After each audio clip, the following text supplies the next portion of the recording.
Hey guys, this is Articulation with Rollout Reviews, bringing you another LBX review. This time it is Danball Senki Wars Blastrizer. Now I don't want to say that this is the upgrade of Phaser, because Phaser does not become Blastrizer. This is a completely new unit that just shares similar design traits and a similar color scheme to Phaser. However, it is the second LBX of Sina Arata, the main character of the show. Taking a look at the manual here, you can see some pictures of the model kit painted up and built by a professional modeler. You're probably not going to get something that looks this good right out of the box. We can see some images of Blastrizer in its normal mode and in its Ragnarok phase there. Sina Arata, and we have a little comic on the back that just shows off some of the features. On the inside, we have full color instructions. Pretty simple, pretty easy to follow, and this kit is pretty easy to put together. It also has some conversion steps of how to get him from his normal mode into the Ragnarok phase. So let's take a look at the model kit in further detail. Now, at first, I wasn't too fond of Blastrizer. There was just something about the design that I didn't like. And when he first appeared in the show, I saw him as just an upgrade of Phaser. And at the time, I liked the look of Phaser a lot more, so I just kind of blew him off as an upgrade that just wasn't as good as the original.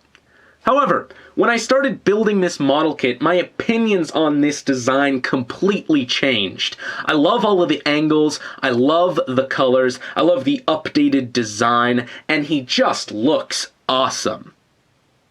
Now, he shares the same frame as Phaser, however, when you compare the two, there actually aren't that many similarities. The lower legs are kind of similar. He has wide shoulders, the chest is pointy, and he kind of has the similar plume up here, but that's just a design choice of pretty much every single protagonist's LBX in the entirety of Danball Senki, from Achilles to Odin, even Elysion, so nothing new there. But like, even the colors aren't all that similar. Very much an independent LBX and not quite an upgrade. Taking a look at the stickers on this guy. Obviously, all of these up here are stickers. He also has some stickers on the inside, and we'll take a look at those when we turn him into Ragnarok phase. He has some gray ones back here to hide some yellow, although some yellow still makes its way through the frame anyway. Just a little bit on the feet and the shoulders. Little stickers up here, once again, to hide the yellow. No stickers on the rest of the arm. One's up on the shoulder here, a 1 there for the first platoon of Gehnok. He has some stickers here on the chest. Those can be a little tricky to apply, and I can see those maybe being a problem in the future, rubbing against those, so you want to be careful with those. Similarly, you want to be careful with these stickers here. Rub them in the wrong way, and they could get scuffed, just like that, actually. So be careful with those. They should stay on fine. He's got some stickers here on the feet as well. Back here on the multi-gimmick sack, he has a couple on the shield here. These ones I can see being problematic, because when you pick this guy up and move him around, you could scuff those up because your fingers touch that quite a bit. He also has some stickers here, which I positioned a little higher up than they should be, just so that when I move this piece, it doesn't get in the way. Does become a little problematic because there's a little extra sticker there on this side, but oh well. Articulation on this guy, the head isn't limited really at all. You have the full motion of the double ball joint, very expressive. A lot of movement in the shoulders as well. They aren't as restricted as some of the other LBXs. You have pretty much full in and out and forward and back movement. Rotation here, bend at the elbow, and a ball joint in the wrist. Nothing really new there. The arms can be swapped just like all of the other guys. The waist rotates and once again can be popped out and swapped with other LBXs. The head can be swapped as well. The legs go forward and back, in and out on a ball joint. They kind of have a little bit of a swivel there. Bends at the knee a little less than 90 degrees, and a very, very expressive ankle joint. You can get a lot of tilt with that. Some very dynamic, wide-legged poses. On the multi-gimmick sack, which is removable, so you can swap the multi-gimmick sacks as well, you have ball joints in these wing sections here, which actually don't allow flight in his normal mode, so they just kind of sit there as folded up wings. But those are on ball joints, so you can move those around however you like. As for features in his multi-gimmick sack, the first of them are the Blast Magnums, I believe they're called. They're just these little pistols here that attach to pegs on the wings, and they fold out like this to become little pistols, like I said. Sort of a similar aesthetic to Dot Phaser's gun, but just a bit smaller, and he dual wields these, which is kind of cool.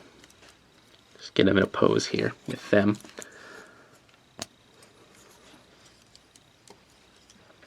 There you go. So that's cool.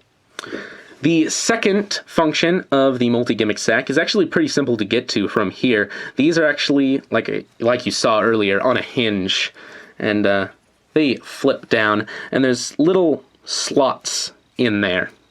And this guy comes with a plethora of effect parts, including these green blades here, and those just slot right into those, well, slots. And these are his dual blades. I don't think they have a special name. I just think they're dual swords. Oh well. Very cool. They're actually quite big. I don't know if they're actually this big in the show. They seem a little oversized, but could just be me. Not that that's a bad thing. I mean, big swords are always kind of cool. But there you go. He has those. Now, he comes with these two parts here, and you could give him two of his blast swords, but I think that's a little ridiculous, and I think he honestly only needs one. So let's take this and peg it back onto the sack, and this has a peg there, and it slots into a hole at the bottom of the gun there. And you can give him this dual-bladed sword here. I always forget the way this goes in, but it's like that. And then from here, with his blast sword, I like to give him his blast guard, which is a shield. This actually slots into this hole here. And then you can split apart these two sections. And there's some peculiar shapes there. And then he comes with this effect part, which this pegs right into, like that. And then this sits on the top there. Now on mine, this is actually pretty loose. It just kind of falls out. But again, just don't mess with it too much, and it shouldn't be too much of a problem. So this just goes into his hand like that. And there you go. There's the blast guard. Again, very similar weapons to, I think, Odin Mark II, sort of Odin Mark II's lance and beam shield. I guess similar to the original Odin as well in that respect. But yeah, there he is with his double sword and shield. And I think this looks very cool. So that is about it for the normal mode of Dot Blastrizer. However, he has a special mode called Ragnarok Phase. So let's transform him into that. So before we get into the actual transformation, we're going to have to add and swap some parts, starting with the head here. Now, in the show, this piece up here actually comes down and covers the chin. Some pieces back here shift to make them a little more pronounced, and these fins flip back. Now, obviously this is a bit too small to engineer all that movement into it, so we're going to have to swap some pieces, like I said. So we take off this front piece and this bottom piece here, and replace them with this bottom piece that has, once again, a more pronounced chin section and a little more flared out parts back here, and this front section with the fins flipped back. It also has a bit of a cutout section there so that this can flip forward and open like this. Reveals a bit of yellow in there and another sticker. Just like that. So we can reattach the head from here. On the wings, these open up like this. Let's get everything out of the way here. And then these flip up all the way. You can flip these ones out as well, just a little bit, like that, and you bring them out, like that. Then he comes with these blade effect parts, and those just slide into the wings.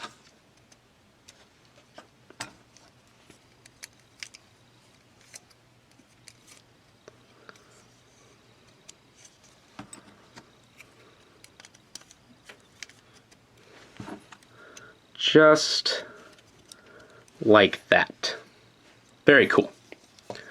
Next, the hands have to be swapped. So just pop those right out and replace them with these ones, with these Wolverine claws, all in yellow. I mean, there's only 2 claws, but you get the idea. Just like that. All right, from here we can start opening some stuff up and revealing some more yellow.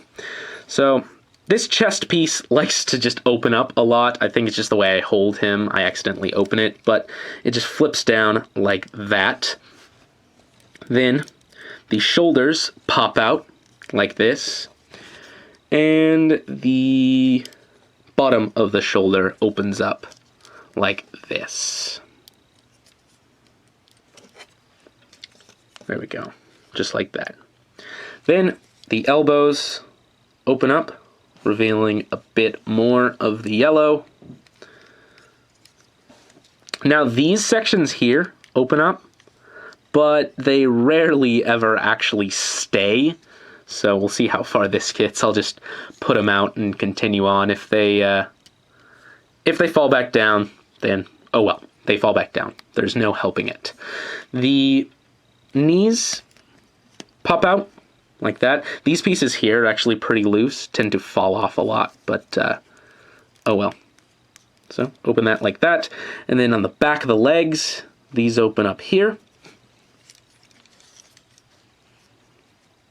Just like that, and then the feet actually have some joints here and come down, revealing a bit of yellow there.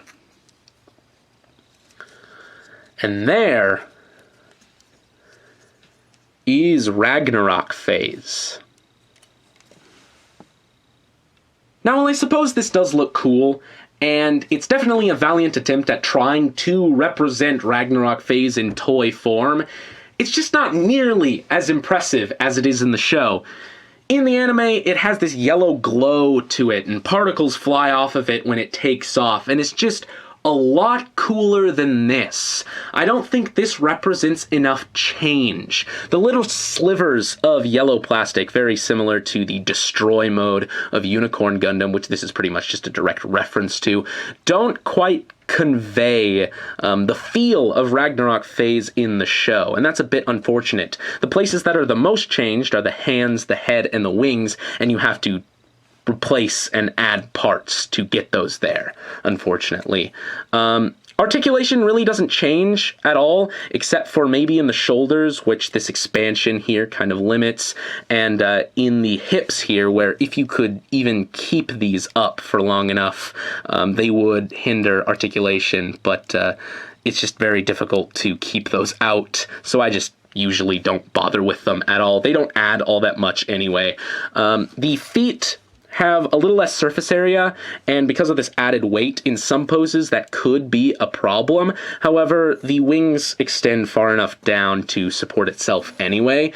This guy does fly in the show, so it might be worth it to get a Tamashii stage or an action base and plug it in there to get this guy airborne.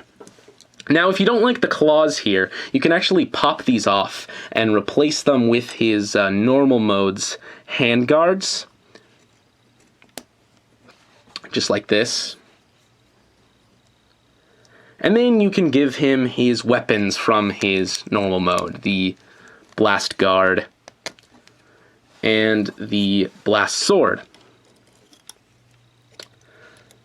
Unfortunately, the wrists on these yellow versions of the hands actually don't support these all that well. It's a bit of a loose joint, but get it in the right position and it should be fine.